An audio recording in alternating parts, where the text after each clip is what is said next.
मंत्रालय का नाम जल शक्ति मंत्रालय, और इसमें बहुतों तरह के विभाग को रखा गया है। जल जीवन मिशन,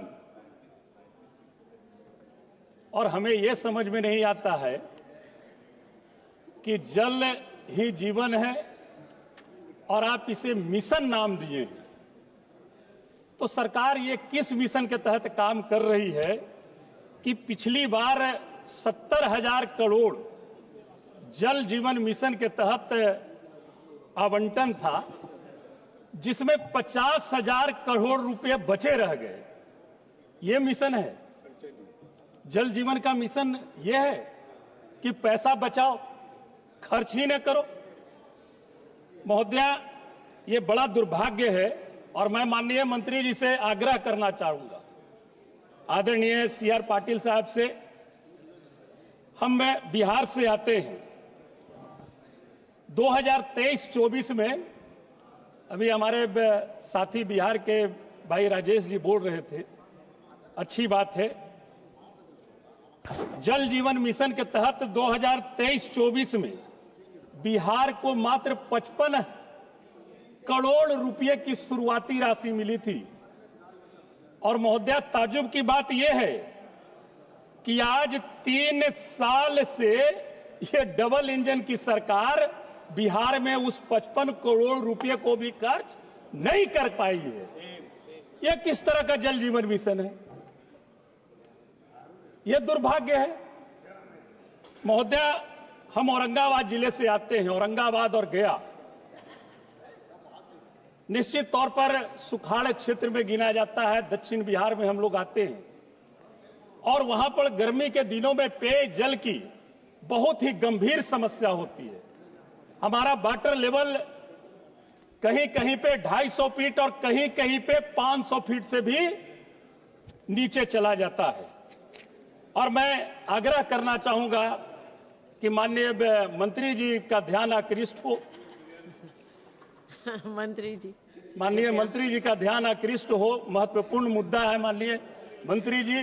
जल जीवन मिशन है, जल शक्ति मंत्रालय है आपके पास, और हम आग्रह करना चाहेंगे। मैंने कहा कि औरंगाबाद में 250 और 500 फीट नीचे लेवल चला गया है।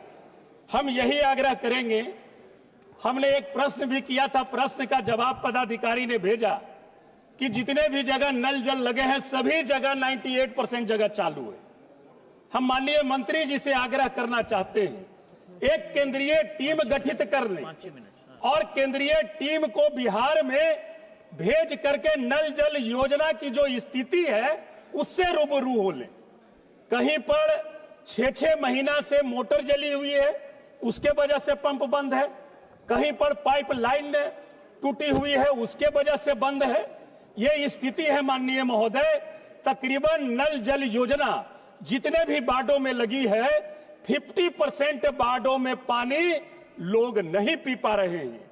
और मैं समझता हूं गर्मी का मौसम आने वाला है, हमारे यहां बहुत ही त्रासदी होगी। इसलिए हमारी आपसे मांग होगी कि इतने जो पैसे बचे रह जाते हैं महोदय, तो हम लोग 543 सांसद हैं, कम से कम एक लोकसभा में 6 विधानसभा पढ़ते हैं। कम से कम इस गर्मी के मौसम में हर एक विधानसभा पर 50-50 DT चापाकल ही दे दीजिए कि ताकि पैसे का भी निर्वहन हो जाए। अभी तो 1 मिनट हुआ ही है भैया, कम से कम 5 मिनट। अब तो समस्या हमारे उत्तर कोयल परियोजना बहुत ही प्रमुख परियोजना है महोदय, और उत्तर कोयल परियोजना का जो काम चल रहा है बहुत ही धीमी गति से चल रही है। हमारे मुख्य शाखा में 211 RD पर CR गेट का निर्माण चल रहा था, आज 4-5 महीनों से बंद पड़ी है। हमने जब जानकारी हासिल की तो उन लोगों का कहना है कि हमने जो काम किया है उसका पैसा ही नहीं मिला है, इसलिए यह काम बंद है। क्योंकि महत्वपूर्ण उत्तर कोयल परियोजना बहुत ही महत्वपूर्ण परियोजना है। आप एक बार माननीय मंत्री महोदय जी, उत्तर कोयल परियोजना जो चल रही है उसमें विलंब नहीं हो, इसका आप ख्याल रखें और उसकी गुणवत्ता पर विशेष ध्यान दिया जाए, हम यही कहेंगे।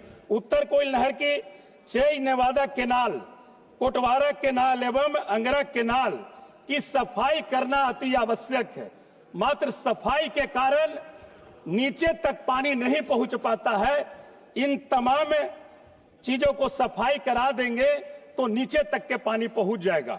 हमारा उत्तर कोयल नहर से ही सब डिस्ट्रीब्यूटरी सोंडी 2 का कार्य कई वर्षों से बंद पड़ा है। अब इस काम को जब चालू नहीं करेंगे तो फिर किस बात की जल शक्ति मंत्रालय। इसलिए हमारी आग्रह है सारे केनालों में जो काम पड़े हुए हैं उसको चालू किया जाए। हड़ी सरबहना सिंचाई परियोजना, बटाने नहर सिंचाई परियोजना और माननीय महोदय बटाने डैम बन करके कई वर्षों से तैयार है, उसका नहर का शाखा नहीं बनाया गया है। कई 100 करोड़ रुपया का काम वहां पर डैम बना करके पड़ा हुआ है। शाखा अगर बन जाएगा तो लोगों को सिंचाई के लिए पानी उपलब्ध हो जाएगी।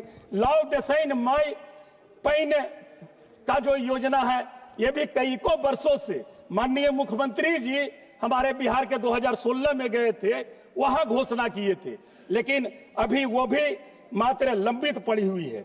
बाके बाजार प्रखंड अंतर्गत बिहरगाई पंचायत के ग्राम चौगाई टोला में अगर डैम का निर्माण हो जाएगा तो वहां पर सिंचाई भी और जल संरक्षण और सुखाड़ इलाका को बहुत ही बड़ा राहत मिलेगा। महोदय एक दो बात कह करके मैं अपनी बात को विराम दूंगा।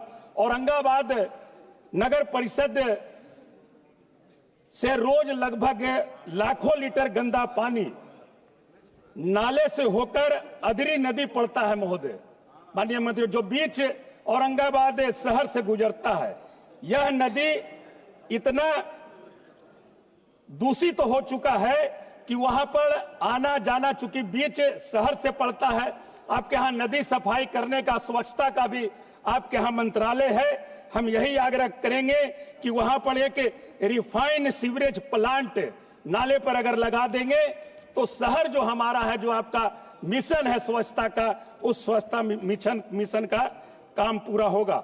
मदनपुर प्रखंड के ददबी गांव के पास केसहर नदी पर बांध की हालत कई को वर्षों से खराब है, पहले भी हम लोग बोले, और वहां पर उस बांध की अगर मरम्मती करा देते हैं तो सिंचाई ऑटोमेटिक वहां पर होने लगेगी।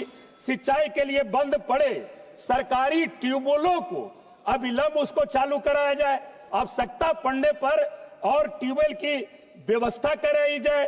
अधरी नदी, बराही नदी, रामरेखा नदी, सत नदियां, इन तमाम नदों की में जो गाद भरे हुए हैं इनकी सफाई करिए। और महोदय एक बात मैडम महोदय, माननीय पूर्व प्रधानमंत्री अटल बिहारी वाजपेयी जी का एक सपना था, मैंने पहले भी कहा, नदियों को जोड़ने का जो उनका सपना था, कम से कम उनके सपने को तो इस जल शक्ति मंत्रालय में पूरा कर दीजिए, एक दूसरे नदियों को जोड़ दीजिए। और हमारे के यहाँ सोन नदी है महोदय, सोन नदी और फल्गु नदी, फल्गु गया में है, मोक्ष और ज्ञान की भूमि है। वहां पर राज्य के, देश के हरेक राज्य से मोक्ष की प्राप्ति के लिए वहां पर लोग जाते हैं, लेकिन पानी नहीं रह पाता है। मोक्ष ये जो फल्गु नदी है सोन से तकरीबन 23 मीटर नीचे है। आप चाहे तो सोन से उसको गंगा जी का, सोन नहर का पानी आप फल्गु में अगर मिला दे तो सुखाड़ से भी राहत मिलेगी, सिंचाई भी होगी। आपने हमें अवसर दिया, इसके लिए बहुत बहुत धन्यवाद। मोहम्मद बशीर।